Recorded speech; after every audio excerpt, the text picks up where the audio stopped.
Assalamualaikum warahmatullahi taala wabarakatuh. Perkenalkan, nama saya Weldan Sani dari angkatan 2023. Izin menyelesaikan tugas ujian akhir semester mata kuliah algoritma pemrograman, melakukan presentasi tentang pemrograman. Untuk yang pertama, pengantar pemrograman. Jadi pemrograman sendiri ialah proses pembuatan instruksi yang dapat dipahami oleh komputer untuk menyelesaikan tugas tertentu. Ini melibatkan penggunaan bahasa pemrograman untuk menuliskan kode yang akan dijalankan oleh komputer. Yang pertama ada logika dan algoritma. Pemrograman melibatkan berpikir secara logis dan memecahkan masalah dengan menggunakan algoritma. Kemudian yang kedua ada bahasa pemrograman. Bahasa pemrograman sendiri ialah bahasa yang tersedia yang masing-masing memiliki sintak dan fungsinya itu sendiri. Kemudian yang ketiga ada pembuatan program. Pembuatan program ialah melibatkan proses menulis dan menguji serta mendebag kode untuk menciptakan program yang berfungsi. Kemudian ada yang keempat, ada aplikasi praktis. Aplikasi praktis ini digunakan berbagai bidang, termasuk pengembangan web, aplikasi mobile, dan analisis data. Selanjutnya ada konsep dasar pemrograman. Konsep dasar pemrograman ialah fondasi yang penting untuk memahami bagaimana program bekerja dengan konsep meliputi berbagai elemen seperti variabel, data, operasi, serta kontrol aliran dan fungsi. Untuk variabel sendiri ialah tempat penyimpanan data dalam program. Kemudian ada tipe data. Tipe data ialah menentukan jenis nilai yang dapat disimpan dalam variabel seperti angka, teks, atau boolean. Kemudian ada operasi. Operasi sendiri ialah tindakan yang dilakukan pada data seperti penjumlahan, pengurangan, dan perbandingan. Kemudian ada struktur dasar bahasa pemrograman. Struktur dasar bahasa pemrograman ialah menentukan bagaimana kode ditulis dan dijalankan. Ini mencakup elemen-elemen seperti sintak, semantik, dan struktur kontrol. Untuk sintak sendiri ialah aturan tentang bagaimana kode ditulis seperti penggunaan tanda kurung, titik koma, dan kata kunci. Kemudian ada semantik. Semantik menentukan makna dari kode seperti apa yang dilakukan oleh suatu pernyataan atau operator.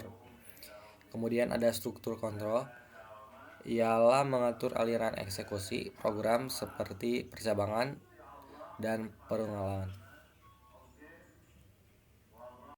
Kemudian ada variabel dan tipe data. Variabel sendiri ialah tempat penyimpanan data dalam program. Dan tipe data menentukan jenis nilai yang dapat disimpan dalam variabel. Pemahaman tentang variabel dan tipe data sangat penting dalam suatu pemrograman.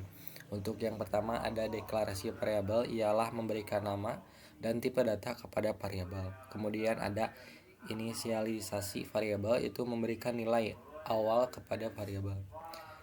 Kemudian yang ketiga ada penggunaan variabel, itu menggunakan variabel dalam operasi dan proses lainnya.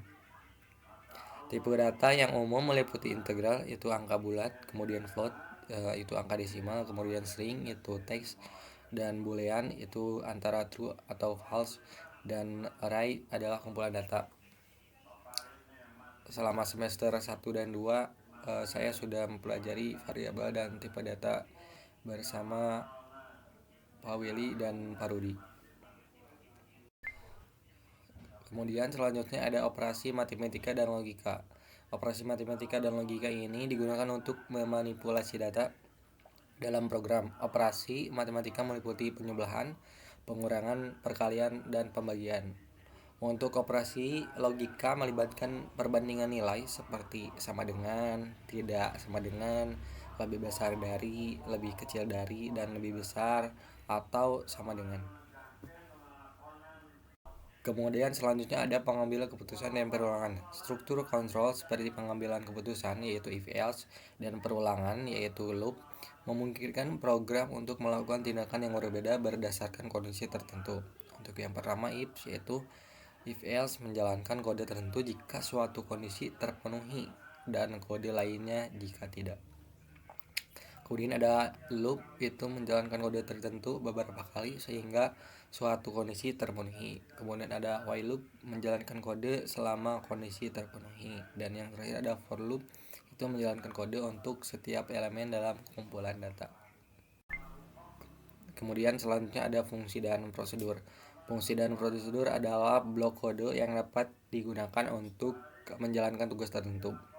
Fungsi dapat mengembalikan nilai, sedangkan prosedur tidak. Untuk keuntungan fungsi, yaitu menghindari duplikasi kode, meningkatkan modularitas, dan memudahkan pemeliharaan.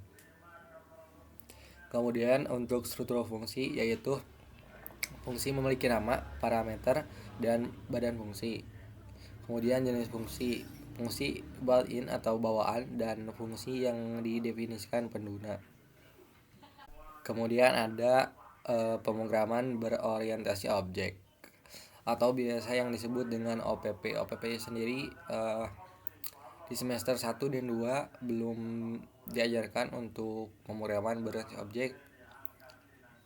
Saya hanya belajar di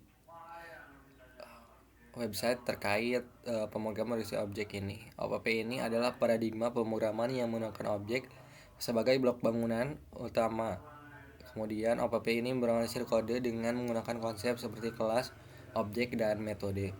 Untuk kelas sendiri itu yaitu definisi blueprint untuk objek berisi atribut data dan metode fungsi. Kemudian ada objek. Objek sendiri ialah instansi dari kelas yang memiliki atribut dan metode yang diwariskan dari kelasnya. Untuk yang terakhir ada kesimpulan dan penutup. Di sini saya mau berterima kasih kepada dosen yang mengajarkan mata kuliah algoritma, sehingga saya kedepannya bisa menggunakan pemahaman yang kuat tentang konsep dan teknik pemrograman agar dapat membuka peluang yang tak terbatas dalam dunia digital. Terima kasih. Wassalamualaikum warahmatullahi wabarakatuh.